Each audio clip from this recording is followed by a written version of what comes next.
Shalini morning ഷോയിലേക്ക് സ്വാഗതം. Thank you. എന്തായാലും ഫുക്രിയിൽ 3 നായികമാരിൽ ഒരാളായിട്ട് തന്നെയാണ് ശാലിനി എത്തിയിരിക്കുന്നത്. സിനിമയിൽ ശാലിനി സനയാണ്. ഭയങ്കര ഒരു റോയൽ മുസ്ലിം ഫാമിലിയിൽ നിന്നുള്ള വളരെ മൊഞ്ചത്തിയായിട്ടുള്ള ഒരു പെൺകുട്ടിയാണ്. സന അല്ലെങ്കിൽ ശാലിനി സിനിമ തിയേറ്ററിലെത്തിയപ്പോൾ പ്രേക്ഷകരുടെ ആദ്യ പ്രതികരണം അതെങ്ങനെയാണ്? എനിക്ക് ഞാനിപ്പോൾ ഇവിടെ ഇരിക്കുന്നത് ഒരുപാട് സന്തോഷത്തോടു കൂടിയിട്ടാണ്.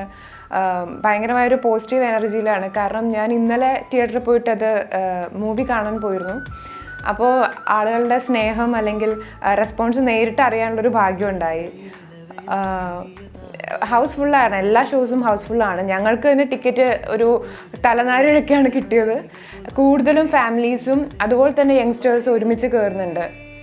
ഫുൾ അവർ എൻജോയ് ചെയ്തിട്ട് ചിരിച്ച് ക്ലാപ്സ് ആയിട്ടാണ് നല്ലോണം സന്തോഷത്തോടു കൂടിയിട്ടാണ് ഇറങ്ങിപ്പോകുന്നത്. ചിരി നിറഞ്ഞൊരു ചിത്രം, പ്രേക്ഷകരെ എൻ്റർടൈൻ ചെയ്യുന്നൊരു ചിത്രം, ആ ചിത്രത്തിൻ്റെ ഭാഗമാകുന്നതിനുള്ള ഒരവസരം എങ്ങനെയാണ് ശാലിനിയിലേക്ക് എത്തിയത്?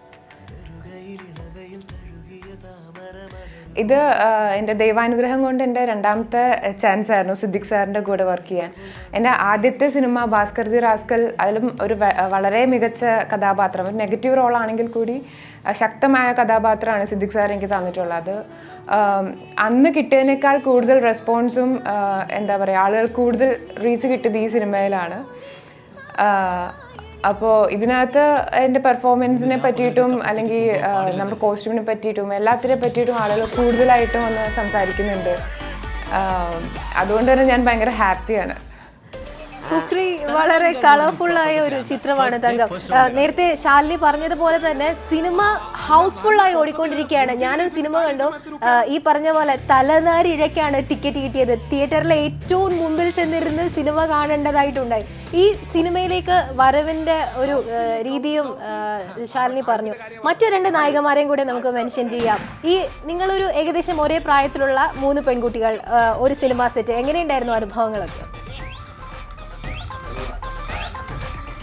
സിനിമ സെറ്റ്, ഫുക്രിയുടെ സെറ്റ് എന്ന് വെച്ച് കഴിഞ്ഞാൽ വളരെ രസകരമായിട്ടുള്ളൊരു സെറ്റായിരുന്നു. കാരണം എനിക്കൊരു 25-30 ഡേയ്സ് ഷൂട്ടുണ്ടായിരുന്നു. ആ 30 ഡേയ്സ് എന്ന് വെച്ച് കഴിഞ്ഞാൽ ഒരു ഫുൾ ഫാമിലി ആയിരുന്നു ഫുക്രി ബംഗ്ലാവിൽ. ഞങ്ങളെല്ലാവരും കൂടി പല ഏജിലുള്ള ആളുകളെല്ലാവരും കൂടി ഒരുമിച്ചൊരു വീട്ടിൽ ഇത്രയും ദിവസം എന്ന് പറയുമ്പോൾ തന്നെ അറിയാമല്ലോ. അപ്പോൾ ശരിക്കും അവിടുന്ന് അറ്റാച്ച്മെൻറ്റ് ഭയങ്കരമായിട്ട് കൂടുതലായിരുന്നു.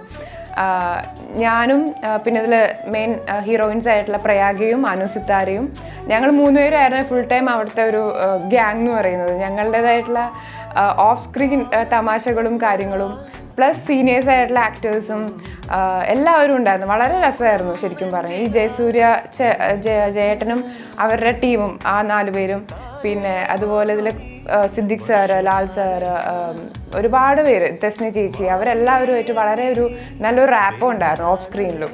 അത് തന്നെയാണ് ഫുക്രി സിനിമയിൽ നിങ്ങൾ കാണുന്ന ഒരു പോസിറ്റീവ് വൈബും. 2 സിദ്ദിഖുമാർക്കൊപ്പമുള്ള ഒരു സിനിമ എക്സ്പീരിയൻസ് എങ്ങനെയായിരുന്നു? കാരണം സിനിമയിലെ എനിക്ക് തോന്നുന്നു ഒരുപാട് എക്സ്പെരിമെൻറ്റുകൾ ചെയ്യുന്നൊരു വ്യക്തിയാണ് നടൻ സിദ്ദിഖ്. അദ്ദേഹത്തിൻ്റെ ഈ സിനിമയിലെ അപ്പിയറൻസ് തന്നെ വളരെ ഡിഫറെൻ്റ് ആയിട്ടുള്ളതായിരുന്നു. എങ്ങനെയുണ്ടായിരുന്നു അനുഭവം? ആക്ച്വലി പറയുകയാണെങ്കിൽ ഈ സിനിമയുടെ ബാക്ക് ബോൺ എന്ന് പറയുകയാണെങ്കിൽ ഇതിലെ സിദ്ദിഖ് സാറിൻ്റെ ക്യാരക്ടറാണ്. കാരണം സിദ്ദിഖ് സാർ ഒരുപാട് ഡിഫറെൻറ്റ് ക്യാരക്ടേഴ്സ് മലയാള സിനിമയ്ക്ക് കൊടുത്തിട്ടുണ്ടെങ്കിലും അതിൽ ഏറ്റവും പ്രോമിനൻ്റ് ആയിട്ട് ഇനി വരാൻ പോകുന്ന കാലത്ത് ചർച്ച ചെയ്യപ്പെടാൻ പോകുന്ന ഈ ഒരു ക്യാരക്ടറായിരിക്കും. പക്ഷെ അത്രയും റിച്ച് ആയിട്ട് അത്രയും മെജസ്റ്റിക് ആയിട്ടുള്ള ഒരു ക്യാരക്ടറാണ് ഇതിൽ അലി ഈ ഫുക്രി എന്നുള്ള ടൈറ്റിൽ ക്യാരക്ടറാണ് അദ്ദേഹം ചെയ്തിരിക്കുന്നത്. വളരെ നമുക്ക് കൂടെ അഭിനയിക്കുമ്പോഴായാലും ഒരുപാട് പഠിക്കാൻ പറ്റുന്ന ഒരു വലിയ കലാകാരനാണ് അദ്ദേഹം. എന്ന് വെച്ച് കഴിഞ്ഞാൽ ഡയലോഗ് ഡെലിവറി ആയാലും അദ്ദേഹം മൈന്യൂട്ടായിട്ടുള്ള ഡീറ്റെയിലിംഗ് ക്യാരക്ടേഴ്സിൽ കൊണ്ടുവരുന്നതായാലും എല്ലാം. അതുപോലെ തന്നെ ജൂനിയേഴ്സ് ആയിട്ടുള്ള ഞങ്ങളോടൊക്കെ അദ്ദേഹം വളരെ സ്നേഹത്തോടു കൂടി ഇൻട്രാക്ട് ചെയ്യുമായിരുന്നു. സെറ്റിലായാലും അല്ലാത്തപ്പോഴായാൽ പോലും നമ്മുടെ ഇൻ്റർവ്യൂസും മറ്റെല്ലാം കണ്ടിട്ട് അതിനെ വിലയിരുത്തുകയും അഭിപ്രായം പറയുകയൊക്കെ ചെയ്യുമായിരുന്നു സാറ്. ശാലിനി, എന്തായാലും നേരത്തെ പറഞ്ഞ പോലെ ഭാസ്കർ ദ റാസ്കലിലെ വില്ലത്തി, ഫുക്രിയിലെ ഭയങ്കര സുന്ദരിയായ ഒരു മൊഞ്ചത്തി, എന്തായാലും 2 സിനിമയിലും വളരെ ആൾക്കാർ ശ്രദ്ധിക്കുന്ന തരത്തിലുള്ള ക്യാരക്ടേഴ്സാണ് ശാലിനിക്ക് ലഭിച്ചത്. ഇനിയും മുന്നോട്ടുള്ള യാത്രകളിൽ ഇതുപോലെ ശ്രദ്ധിക്കപ്പെടുന്ന അല്ലെങ്കിൽ നായികാ പ്രാധാന്യമുള്ള കഥാപാത്രങ്ങൾ ഇനിയും കിട്ടട്ടെ എന്ന് ആശംസിക്കുകയാണ്. എന്തായാലും സമയപരിമിതി മൂലം നമുക്ക് അവസാനിപ്പിക്കേണ്ടതുണ്ട് ഈ അഭിമുഖം. എന്തായാലും എല്ലാവിധമായ ആശംസകളും സിനിമയ്ക്കും ശാലിനിക്കും. ഒരുപാട് നന്ദി.